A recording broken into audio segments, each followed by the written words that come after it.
Hey, babe. Did you know that using a great alternative light source doesn't cost $1 billion or look like a suitcase anymore? Well, surely that's not true, but if you can give me more information, I'll be inclined to believe you. Well, now you can get a pocket-sized blacklight from Taction USA that works just as well as a large ALS, an alternative light source. It works so well, you'll never go back to any other ALS. It's lightweight and literally fits in your pocket. Made out of aluminum, so it's durable, it will last you a lifetime. You can find the professional blacklight at TactionUSA.com for $29.99. Ships quickly, and your order comes from Taction USA's Amazon store, so it's easy to order. Taction USA is run by law enforcement for law enforcement. You should check it out today and get yours. Get yours right now, today, at TactionUSA.com. Welcome to Crossing the Tape. This is episode 10. I'm Hillary, and I'm co-hosting with my husband, Brendan. And today we're going to bring you an interesting case that combines two of our passions, crime stories and wine. So listen up, sign the crime scene log, and listen to this wine heist. I love a heist. Me I love too. wine. Me too. I don't love a wine heist. I love a story of a wine heist. Well, yeah. But it's never worked out for me before. Because I've never tried it. Good. And I wouldn't be good at it. No. But these folks, scoundrels. Mm-hmm. So in the early morning of Tuesday, August 29th, 2017, an excellent year, more than 300 bottles of vintage wine were stolen from the private wine cellar of a luxury apartment in Paris. Paris. That's what I said. Mm-hmm. The thieves stole the wine from a cellar near the Luxembourg Gardens, or Les Jardins du Luxembourg. Très bon. What's that? Very good. Oh, thanks. The theft and value of the wines, is not the wild part of this story. The wine snatchers made entry into the cellar by sneaking into the famed Paris catacombs. Oh, I love a catacomb. I don't know. The catacombs, of course, being the final resting place of approximately 6 million people, which is nuts. That is nuts. That's 5 million, I would believe, but Right. 6. You know, I did write a story about the Paris catacombs. It was in one of my fiction novels. Yeah. Which you can purchase. No, not yet. Was, though. Yeah, so 6 million people, roughly, are buried there, and their bones line the catacombs. Interesting. The crooks got down there and drilled through the limestone wall, bastards, directly into this wealthy collector's wine cellar. And then from there, it was easy as pie, or better yet, easy as a croissant, to nab about $300,000 worth of valuable Grand Cru bottles. Grand Cru, as you know, refers to the quality of the grapes used in making a particular wine, Grand Cru being the highest distinction. Think of it like single barrel whiskey. Right. It's the good stuff. I'm glad you threw that in there. A little fact. Well, I figure our audience probably knows tons about wine. May.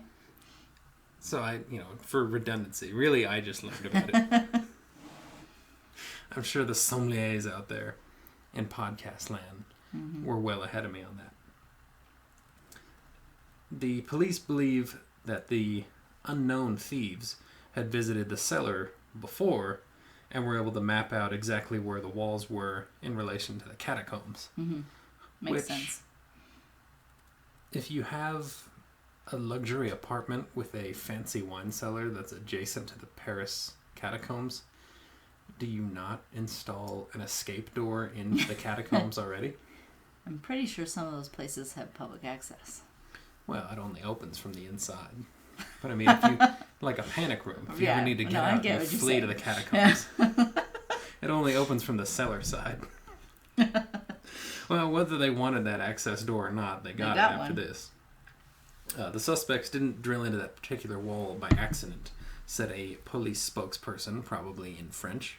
Français? Yes. And as far as this case is concerned, The culprits have never been officially identified. Interesting. However, in December of 2020, French authorities conducted some raids as part of an investigation into Grand Cru wine thefts. Hundreds of bottles of the finest French wines were recovered during those raids, and the high-dollar grape juice heists were attributed to a gang who had committed a number of wine thefts in France, with their total haul about 5 million euro, which is 5.5 million US, thereabouts. Police said that those crooks are a professional crew. During the heist, they were able to avoid security cameras, disable alarms, bypass motion sensors, real Mission Impossible Oceans type careful heist. They did their homework. Yeah, not just guys wearing balaclavas smashing and grabbing. I don't think a smash and grab would get wine like that. I think that takes a sophisticated palate. Well, you could do a smash and grab at like your local wine shop. But but you're not going to get Grand Cru. No, you're probably going to make off with a few bottles of, $20 or less. A box of Venza. Yeah. A bit of a ripple. Several arrests were made during the raids, but it's unclear how many or which heist these French gangsters were responsible for. Interesting. Though a lot of the ultra high-end Grand Cru bottles are serial numbered. Makes sense. Yeah. I would hope that they would do that kind of thing. Yeah. I mean, if you got a $10,000 bottle of wine, it should be readily identifiable by an expert in case something happens. You can flush your drugs down the toilet when the police knock with a search warrant. Are you going to flush down that wine? But yeah, what do you do? Wait a minute. That's the hard part. French police, open up. Oh, everybody start drinking. Like, you gotta smash it, or if any of it's on site, so it's a waste, or they're gonna recover it. Or you're stealing the fanciest stuff just to sip with dinner, which is... That would be nice. That's a lot of risk for... That's like long prison sentences for a dinner wine. To be able to show off to your friends that, this particular bottle, there's only 7 and I have 2 of them. Please don't tell anyone I have them. Mm-hmm. Now, wine thieving is not strictly a French business. In late 2014, a wine connoisseur in North Carolina agreed to purchase 17 bottles of extremely rare wines from 2 gentlemen for $25,000. Expendable cash. Yes, minor. Pocket change. That's about everyone's wine budget, right? I wish. An absolute steal for both parties, though the buyer didn't know. These fellas weren't really legitimate distributors. He did have a funny feeling, however, since they arranged for him to make payments to them in wire transfers under $10,000. So, instead of gift cards, they did the wire transfer. Yeah, Instead of Apple gift card. The gift Nike card trick is strictly for paying the IRS. Right. Or phone scammers. Right. Usually phone scammers, never the IRS. Don't fall for that one. No. So several transfers under $10,000 apiece, an amount which wouldn't really raise alarms for watchful government agencies. No, because I think it's over 10,000. Yeah. That it red where flags. They start going, what kind of business What kind of business you doing? The wine collector lucked out again when those same kindly wholesalers approached him with an additional 63 bottles of high-value wine. So 17 fancy bottles ran $25,000. Okay. Any guess what the 63 would be worth? Think hundreds. 100. More. 200. All right, you're getting close. 220,000. Wow. This time, though, the buyer thought the opportunity was a little too good to be true. And that's more than 22 wire transfers. What a pain. I know. I would say no just because of that. Okay. Wouldn't that send a red flag to the bank? Wouldn't the bank think that was weird? I mean, I would if I were a teller. Like, what are you doing? You transferred $9,999.99 24 times here. Yeah. To me, that'd be a little bit of a red flag. But I don't know. I'm not a banker. Yeah. Hey, it's this guy's money. It's old North Carolina wine man's money. Guess so. If he's got the cash. Live your life. He thought the opportunity was a little too good to be true, and there was a chance that this vino was no bueno, so to speak. Oh.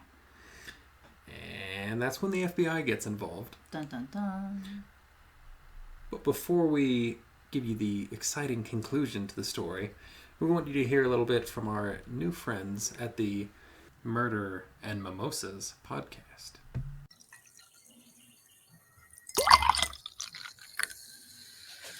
Welcome to Murder and Mimosas. I'm Shannon. And I'm Danica. Together as a mother and daughter duo, we host Murder Mimosas, true crime podcast with an episode released every Saturday at 10 a.m. so you can listen to it during prime brunch time. While we don't require a mimosa, we do highly recommend one. All of our episodes are cases that we found really interesting or just really stuck with us because we hope they'll do the same for you. You can listen to us on Spotify, Apple Podcast, or wherever you listen to your podcasts. Now let's backtrack a little bit to March of 2013. Your favorite year. Really? No, I could have sworn you said 2013 was your... No, I think 2019, wink, was my favorite year. Mine too. Now, a fine wine store in San Francisco by the name of Fine Wines International was burglarized with 140 bottles stolen. But why only 140? If you've got the run of the store, why not just take case after case and get the F out of there? Right. Well, it's because these burglars were knowledgeable. Oh. Much like the catacomb wine nappers. We'll work on that. I was just saying, hey, there's got to be some with a C. Okay. Ooh, no, it's gone. Oh, the catacomb Cabernet Capers. There you go. I was thinking caper, but I didn't have the middle word. Good job, babe. They knew exactly which wines were the most rare and sought after by wine collectors. Now, the theft made headlines in a big way, but the culprits remained at large, with about $250,000 worth of wine taken. Now, November of 2014, a Cupertino, California restaurant, Alexander's Steakhouse, probably tasty, suffered a break-in. Two men, with their faces obscured, smashed their way in, took 29 bottles of the rarest fermented grapes from a display case. All caught on security footage, but still not much help. What? Only 29 bottles. Well, no. I find it interesting that there's these two guys, and their faces are obscured. Okay, well, how were they obscured? Did you find that? It said hooded in every news article I found. Okay, so I so don't know that's if that lazy. means they just... I don't know if that means they had ski masks or just were ducked down in oversized hoodies. Nothing, out of the norm.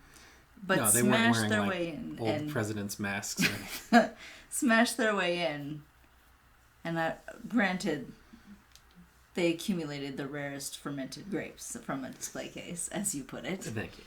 But 29 bottles. I know, but still, it's very, I don't know. It's not sophisticated. That's what I'm trying to say. No, this one wasn't super careful. Right. But again, well, neither the Fine Wines International or this one, they made entry.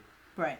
And grabbed the good stuff. This one, all the fanciest wines were in a display case, so that kind of put a target on them.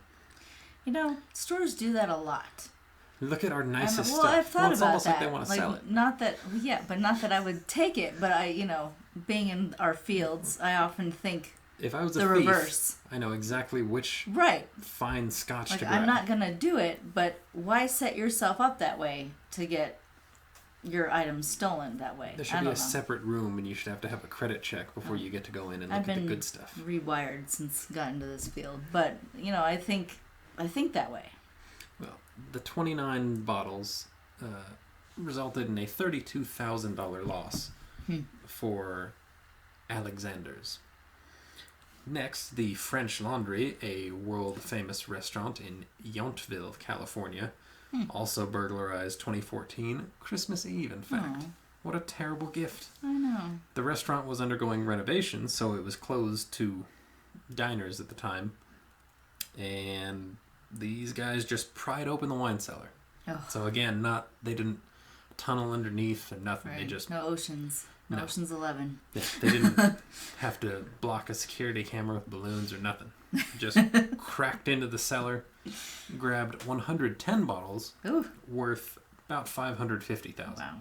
So a $500,000 Gonzo. But Some of the rarest obviously, wines in the world. they know what they're looking for. Yes. So that part is sophisticated. Yes. Yeah, their knowledge of wine is impressive. Because your average crook is probably just going to want, like, money and jewelry and TVs, because they think those go for a lot. And we like pawn wine, and shops. I don't know that much. No, Still learning. If you put a $10,000 bottle next to a $100 bottle, I wouldn't know the difference unless I'd seen it unless before. we'd had it before. Yeah. You remember taste, if we'd had it before. Or if I got to sample each one. Well, yeah. Then I would feign, I really can't tell. I need another sip. Good. Yeah. I've got my feigning disease. I don't know. That one, they both taste the same. Let me try again. Now, back to North Carolina. It's unclear if the buyer reached out to the FBI first or if the feds were already looking into the grog nappers. But the FBI dug into phone records, banking details, and pretty easily found a pair of suspects. Oh. Now dig these names. Okay. Alfred Georges and Davis Kyriakos. Huh. Both residents of... California. Yes. Wow. Yeah. Good guess. With those names? Kyriakos, like you would find all around South Central Los Angeles. Right. Bay Area residents. And once the FBI had their hands on the purchased wines, which they, of course, had to seize from Mr. North Carolina, but he probably didn't want any part in the transfer of illegal goods. So No. I imagine if he was reputable and working with the FBI, he said, yeah, here. You take it. Take it, please. They were able to match serial numbers to reported stolen wines from, of all places, Southern California's Bay Area. Wow. Yeah. And because of that, the indictments came down swift on these boys. Nearly all of the unaccounted for wine bottles were recovered as a result of the investigation. That's very lucky.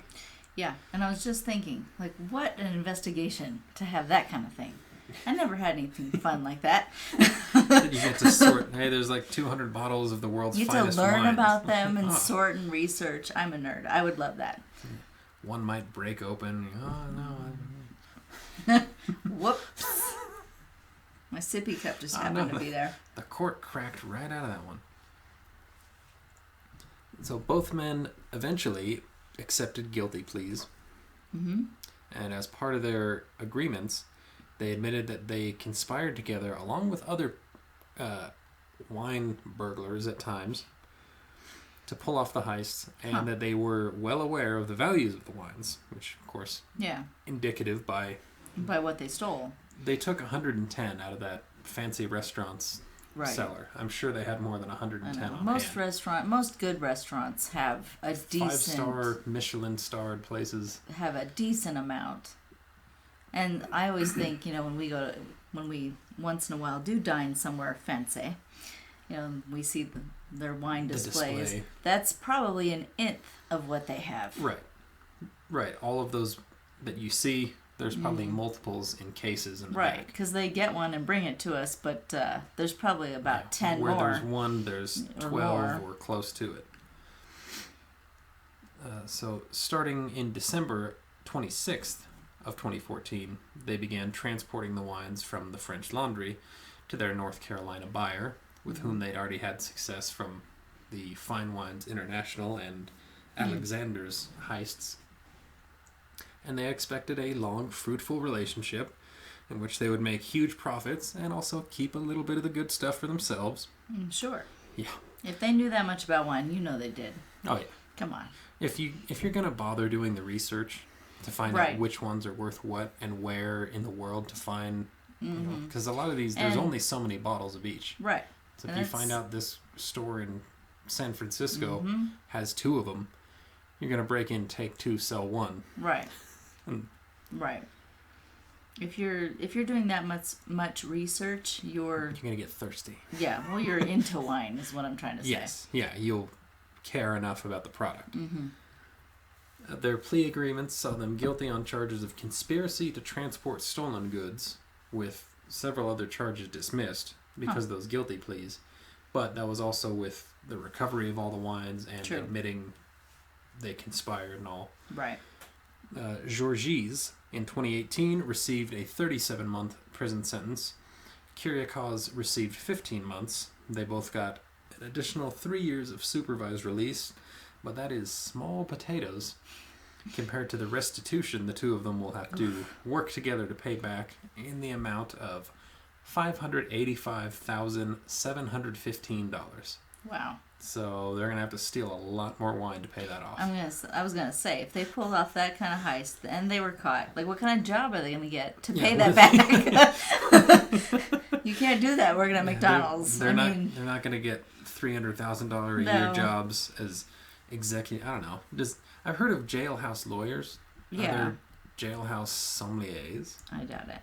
Well, if they sort the finest toilet hooch.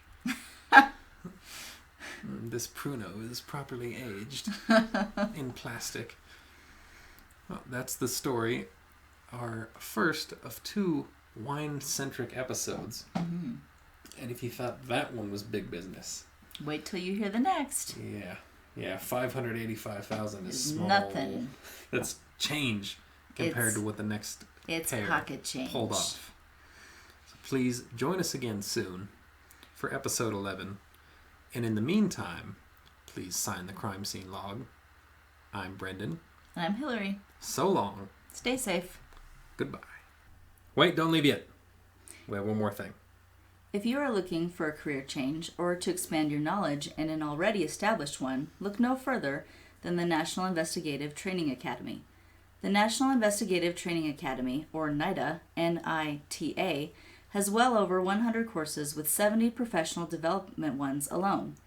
NITA is constantly adding to their course catalog, and courses are focused on private investigation and security fields. Whether you would like to become a private investigator or you need continuing education for your investigative or security career, the National Investigative Training Academy is for you. All courses offered are 100% online and do at your own pace. Once completed, you will receive a certificate in that course. Sign up today at investigativeacademy.com. Make sure when you sign up for your courses, you mention we sent you there. We encourage you to get the best investigative and security training possible today. When you sign up, mention our brand ambassador code, BA2367. That's BA2367, and you can find those courses at investigativeacademy.com. Look for links in our show notes as well.